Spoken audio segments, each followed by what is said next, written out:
Hey everyone, welcome to computer analysis YouTube channel. আপনারা যারা 25,000 টাকা বাজেটের মধ্যে এটি সেরা মানে পিসি বিল করতে যাচ্ছেন, তাহলে এই ভিডিওটি আপনার জন্য। কারণ আপনারা 25,000 টাকা বাজেটের মধ্যে পেয়ে যাচ্ছেন 12 GB dedicated graphics card, MD Ryzen 5 5600G এর মধ্যে শক্তিশালী প্রসেসর এবং গিগাবাইটের B550M একটি শক্তিশালী মাদারবোর্ড, যেটা আপনার ওভারক্লকিং সাপোর্ট করবে, এবং এখানে 16 GB র্যাম। সো বুঝতেই পারছেন আজকে পিসি হলো খুবই ইন্টারেস্টিং, এবং আমি বলতে পারি এইরকম প্যাকেজ আপনাকে আর কোনো ইউটিউব চ্যানেল থেকে কেউ দেবে না। সো আজকে ভিডিওটা একদম টেনে না দেখেন, শুরু থেকে শেষ পর্যন্ত দেখবেন, তাহলে বুঝে যাবেন কী কী কম্পোনেন্ট দিয়ে পিসি বিল করলে একদম সেরা বাজেটে কিং একটা পিসি পাওয়া যাবে। সো আজকে ভিডিও লেটস গেট স্টার্টেড।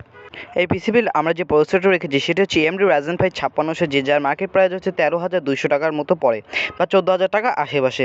এখানে আপনি পেয়ে যাবেন 6 কোর 12 থ্রেড, মানে এখানে আপনি মাল্টিথ্রেডের সাপোর্ট পাচ্ছেন। এডিটিং, গেমিং বলেন, যে কোনো কাজে এটা আপনাকে খুবই ভালো হেল্প করবে, এবং এই বাজেটে অন্য কোনো প্রসেসর এর তো কিছু অফার করবে না। এবং এখানে আপনি ভিগা 3 এর গ্রাফিক্স কার্ডও পেয়ে যাবেন, কিন্তু আমরা যেহেতু এখানে ডেডিকেটেড গ্রাফিক্স কার্ড রেখেছি সেটা আমরা নিলাম না।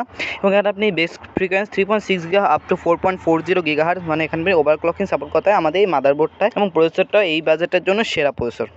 এই পিসি বিল্ডে আমরা যে মাদারবোর্ডটি রেখেছি সেটি হচ্ছে গিগাবাইট ব্র্যান্ডের B550M মাদারবোর্ড, যেটি M.2 এর ওপর বেস করে রেডি করা, এবং এটি স্পেশালি AMD রাইজেন 5 5600G-তে প্রচুর ভালো করে কাজ করে, এবং এটি AMD-র জন্যই তৈরি করা।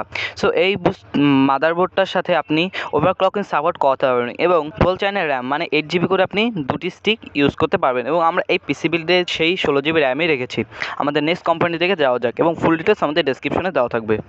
এই পিসি বিল্ডে আমরা যে গ্রাফিক্স কার্ডে রেখেছি সেটা আমরা শুরুতেই বলছিলাম, সেটা হচ্ছে RTX 3060, এবং যেটি 12 GB পর্যন্ত এটা সাপোর্ট করে, এবং এটি অরিজিনালি 12 GB, এটা আমরা চেক করেছি। এবং এটা হচ্ছে আমাদের চিরচেনা PNY ব্র্যান্ডের, যেটি এখন খুবই ট্রেন্ডে আছে, এবং এর কম্পোনেন্টসের দাম কম দামে একদম সেরা কম্পোনেন্টসগুলো দিয়ে থাকে। এবং আমরা 41,000 টাকার আশেপাশে কখনোই 12 GB dedicated graphics card plus RTX 3060 এটা আমরা দেখি নাই। সো এটা হচ্ছে খুবই ভালো একটি ডিল হবে যদি আপনি এই গ্রাফিক্স কার্ডটা নেন, এবং এটির পারফরমেন্সও খুব ভালো। এই পিসি বিল্ডে আমরা যে র্যামটি রেখেছি সেটি হচ্ছে PNA ব্র্যান্ডের 8 GB করে দুটি স্টিক, এবং এটি খুবই ভালো মানে একটি র্যাম, যার দাম প্রায় 2600 থেকে 2700 টাকার আশেপাশে এটা পড়ে যায়। এবং এখানে আমরা 16 GB র্যাম রেখেছি, কারণ আমাদের মাদারবোর্ড M.2 এর উপর যেহেতু বেস করে, এবং এটি ডুয়াল চ্যানেল র্যাম সাপোর্ট করে, এর জন্য আমরা এখানে 16 GB DDR4 3200 মেগাহার্জের 8 GB করে দুটি স্টিক রেখেছি। আমাদের নেক্সট কোম্পানি থেকে যাওয়া যাক। এই পিসি বিল্ডে আমরা যে SSD-টা রেখেছি সেটি হচ্ছে HP ব্র্যান্ডের 250 GB এসি, যেটি খুবই ভালো মানে একটি SSD, এবং আমরা জানি HP হচ্ছে জাতীয় ব্র্যান্ড। সো জাতীয় ব্র্যান্ডের HP অবশ্যই, মানে জাতীয় ব্র্যান্ডের SSD অবশ্যই ভালো হবে। এবং এই HP-র SSD-টা পারফরমেন্সের দিক থেকে প্রচুর ভালো, এবং খুবই ফাস্ট কাজ করে, এবং কম্পিউটারকে অনেক ফাস্ট বানিয়ে। সো এটার প্রাইস হচ্ছে আপনার প্রায় 2700 টাকার আশেপাশে এর প্রাইস আপনার পড়ে যাবে। আমরা এই পিসি বিল্ডে যে পাওয়ার সাপ্লাই সেটি হচ্ছে অ্যান্টেক অ্যাটম ব্র্যান্ডের 550 ওয়াটের একটি পাওয়ার সাপ্লাই, যেটি খুবই ভালো মানের পাওয়ার সাপ্লাই, এবং এর মার্কেট প্রাইস 3050 টাকার মতো পড়ে, এবং এই পাওয়ার সাপ্লাইটা ফুল পিসিকে রান করতে ইউজ করা হবে।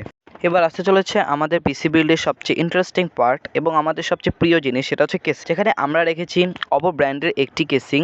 অপো অ্যাভেঞ্জার যে কোনো ব্র্যান্ডের কেসিং, এটা দুইটা ভ্যারিয়েন্টই পাওয়া যায়, এবং এটা আমরা হোয়াইট কালার ভ্যারিয়েন্ট রেখেছি, কারণ হোয়াইট কালারটা ব্ল্যাক কালার যেতে অনেক ভালো দেখায়। এবং এখানে আপনার তিনটি সামনে 8GB ফ্যান, টেম্পার গ্লাস, এবং পিছনে একটা 8GB ফ্যান পেয়ে যায়, মানে আপনার পিসিকে পুরো কুল রেখে দেবে। এটা খুবই ইউনিক একটা দেখতে। এর মার্কেট আছে 3600 টাকার আশেপাশে।